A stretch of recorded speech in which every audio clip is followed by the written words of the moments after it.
हम लोग पढ़ रहे हैं भिन्न। भिन्न में हम लोगों ने पढ़ लिया था कि छोटी भिन्न और बड़ी भिन्न की पहचान कैसे होती है।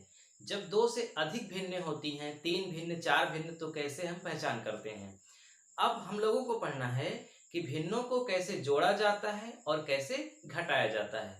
तो जोड़ने और घटाने के क्रम में लघुत्तम का काम लगता है ना। बिना लघुत्तम के भिन्नों को जोड़ना थोड़ा सा अच्छा नहीं होता है, दिक्कत का सामना करना पड़ता है। इसलिए पहले हम लोग लघुत्तम सीखेंगे, उसके बाद भिन्नों को जोड़ना सीखेंगे। तो लघुत्तम का एक अलग चैप्टर रहेगा, महत्तम का एक अलग चैप्टर रहेगा, जिसपे पूरा एक वीडियो रहेगा। तो उससे जितनी भी लघुत्तम की सवालें होंगी वो रहेंगी, जितनी भी महत्तम की रहेंगी वो रहेंगी। आज हम लोग लघुत्तम और महत्तम केवल इतना सीखेंगे जितना हमें जरूरत है भिन्न के जोड़ और घटाने में। तो अगर आप लोगों ने इस वीडियो को प्ले किया है तो यकीनन लघुत्तम महत्तम सीखने के लिए प्ले किए हैं, और मैं आपसे रिक्वेस्ट करता हूं कि आप इस वीडियो को पूरा देखिए। आज आप बिना पेन चलाए, बिना कॉपी चलाए लघुत्तम और महत्तम निकालना सीख जाएंगे, ये मेरी गारंटी है। शर्त यह है कि वीडियो को आखिर तक देखिएगा। चलिए देखिए, सबसे पहले हम लोग सीखते हैं कि लघुत्तम क्या होता है, लघुत्तम निकलता कैसे है। डायरेक्ट निकालते हैं लघुत्तम। नाम लघु, लघु माने छोटा, उत्तम मतलब सबसे, सबसे छोटा। अगर एक सवाल लिखी जाए 7 और 14, आपसे पूछा जाए कि 7 और 14 में मतलब इन दोनों का लघुत्तम क्या होगा, तो कुछ भी नहीं करना है। नाम है लघु, लेकिन आपको पकड़ना है बड़ी वाली संख्या। क्या बताए, लघुत्तम निकालना है तो नाम है लघु माने छोटा, करना है उल्टा, बड़ी वाली संख्या को पकड़ना है और फिर देखना है कि जो छोटी वाली संख्या है उसके पहाड़ा में बड़ी वाली आ रही है कि नहीं। अगर छोटी वाली के पहाड़ा में बड़ी वाली आ रही है तो वही बड़ी वाली लघुत्तम हो गई। यानी 7 दूनी 14 होता है, छोटी वाली के पहाड़ा में 14 आ रहा है, तो 7 और 14 का लघुत्तम क्या होगा, 14। दूसरे सवाल देखिए, अगर पूछा जाए 10 और 50 का लघुत्तम क्या होगा, तो आप आंख बंद करके क्या लिख देंगे, 50, क्योंकि 10 के पहाड़े में 50 आता है। यानी लघुत्तम कभी भी जो सबसे बड़ी संख्या रहती है उससे छोटा नहीं हो सकता, उसके बराबर होगा या उससे बड़ा होगा। जैसे मान लीजिए अगर लिख दिया जाए 8 और 16, अब आपसे पूछा जाए कि 8 और 16 का लघुत्तम क्या होगा, तो आप क्या बताएंगे, 16, क्योंकि 8 के पहाड़े में 16 आता है। इसी तरह मान लीजिए 3 संख्या हो गई, जैसे 4, 8 और 12। अब आपसे पूछा जाए कि 4, 8, 12 में लघुत्तम क्या होगा, तो सबसे बड़ी संख्या क्या है, 12। अब बताइए ये जो 12 है ये 4 के पहाड़ा में तो आती है, 4 के पहाड़ा में 12 आता है, लेकिन 8 के पहाड़ा में 12 नहीं आता। दोनों के पहाड़ा में आना चाहिए। अगर 3 संख्याएं हैं तो वो बड़ी वाली तभी लघुत्तम होगी जब इन दोनों के पहाड़ा में आए। तो 12 इन दोनों के पहाड़ा में नहीं आता, तो आप क्या करेंगे, 12 में 2 का करेंगे गुणा, 12 दूना क्या होता है, 24। और अब बताइए 24 क्या इन दोनों के पहाड़ा में आता है, तो बिल्कुल आता है। 4 छंग 24, 8 त्रिक 24 और 12 दूना 24 तो होता ही है। यानी 4, 8 और 12 का लघुत्तम क्या होगा, 24।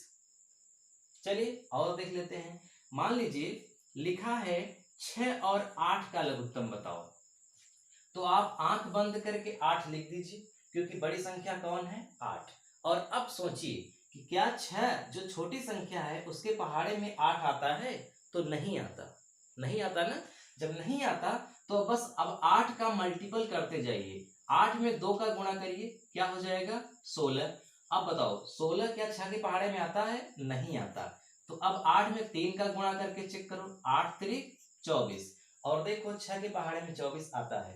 तो जिसके पहाड़े में आ जाए, मतलब जो ये लिखा गया है इसके पहाड़े में जहां ही आ जाए, 2 बार करने पर, 3 बार करने पर, 4 बार करने पर, जितने बार में ही आ जाए वही आंसर हो गया। यानी 6 और 8 का लघुत्तम क्या होगा, 24। नहीं समझ में आया, एक सवाल और देखिए। मान लीजिए लिख दिया गया 10 और 15 का लघुत्तम बताइए 10 और 15 का लघुत्तम क्या होगा। तो इनमें बड़ी संख्या कौन है, 15, 15 हमने लिख दिया। अब आप बताइए सोचकर 15 में अगर हम 2 का गुणा करेंगे तो 30 हो जाएगा। 15 दूना 30, और ये 30 जो है 10 के पहाड़े में आता है। 15 के पहाड़े में तो आएगा, क्योंकि 15 में तो पहाड़ा ही मतलब गुणा ही किया गया है। 15 दूना 30, तब तो आएगा ही। 10 के भी पहाड़ा में आ रहा है। तो आप लोगों ने क्या समझा? इसमें पेन चलाने की आवश्यकता नहीं है। अब ये नहीं है कि संख्याएं बहुत बड़ी बड़ी हों। सवाल परीक्षा में जो आती है भिन्न को जोड़ने घटाने के लिए, उसमें छोटी छोटी ही रहेंगी। अगर बड़ी भी हो गई तब भी कॉन्सेप्ट यही है। क्या कॉन्सेप्ट है? कि जो भी संख्याएं हैं उनका लघुत्तम निकालने के लिए कहा जाए तो जो सबसे बड़ी संख्या है वही लघुत्तम हो सकती है। अगर वो नहीं हुई तो फिर उससे बड़ी होगी कोई। 2 बार का गुणा करने पर, 3 बार का गुणा करने पर, 4 बार का, कभी न कभी जो भी आएगा वो गुणा करने पर ही आएगा। कुछ सवाल और देख लेते। तो मान लीजिए सवाल में लिखा है 40 और 60 का लघुत्तम बताइए। 40 और 60 का लघुत्तम बताना है। तो बड़ी संख्या कौन है? 60। 60 को पकड़ लीजिए। अब बताइए 60 जो है वो 40 के पहाड़े में तो आता नहीं। अगर आता तो 60 ही लघुत्तम हो जाता, लेकिन 40 के पहाड़े में नहीं आता। तो अब 60 में 2 का गुणा करो। 60 दूना क्या हो गया? 120। और अब चेक करो कि क्या 120 40 के पहाड़े में आता है? तो बिल्कुल 40 तिहाई 120 होता है। तो यही 120 क्या हो जाएगा? 40 और 60 का लघुत्तम। तो इस तरह से चाहे 2 संख्याएं हो चाहे 3 संख्याएं हो, लघुत्तम निकालना है तो जो सबसे बड़ी संख्या है वो होगी। अगर वो नहीं होगी तो आप ऐसे ही 2 का, 3 का, 4 का, 5 का गुणा करते जाएंगे तब तक जब तक कि वो शेष बची छोटी संख्याओं के पहाड़े में न आ जाए। तो ये होता है लघुत्तम का कॉन्सेप्ट। अब हम लोग सीखते हैं महत्तम का कॉन्सेप्ट। तो हम लोग महत्तम में भी वही संख्याओं को लिए हैं जिनका लघुत्तम निकाले थे। ठीक है, वही संख्याएं हैं। अब यहां हम लिख देते हैं महत्तम, महत्तम समापवर्तक। तो चलिए महत्तम हमने लिख दिया। बाकी महत्तम समापवर्तक का एक अच्छा सा क्लास चलेगा, उसमें किस तरह की सवाल आती है पूरा वो सब रहेगा। यहाँ हम लोग एक बेसिक समझ रहे हैं कॉन्सेप्ट की महत्तम कैसे निकलता है।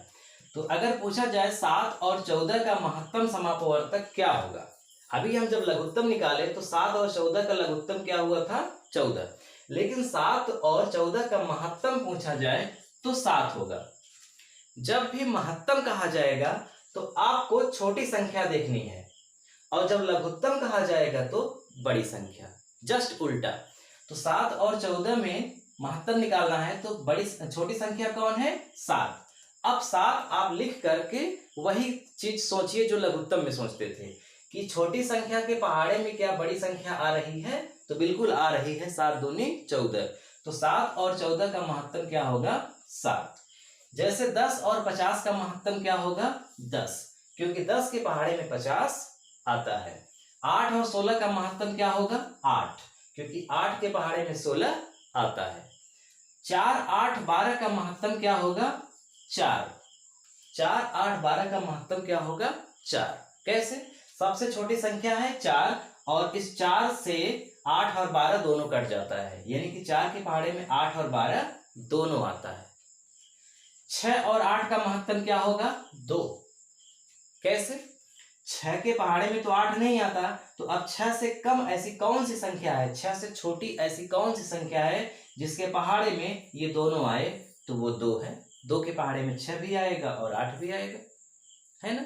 यानी आपने क्या समझा कि जब महत्तम निकालना होता है तो सबसे छोटी संख्या जो होती है वही महत्तम होती है, या फिर उससे भी छोटी होती है। और लघुत्तम में सबसे बड़ी संख्या लघुत्तम होती है या फिर उससे भी बड़ी लघुत्तम होती है। 10, 15 का महत्तम क्या होगा? 5। कैसे पता चला? सबसे छोटी संख्या है 10, 10 के पहाड़े में 15 नहीं आता, लेकिन 10 से कम 5 होता है और 5 के पहाड़े में ये दोनों आता है, यानी कि 5 से 10 और 15 दोनों विभाजित होगा, इसलिए 10 और 15 का महत्तम क्या होगा? 5।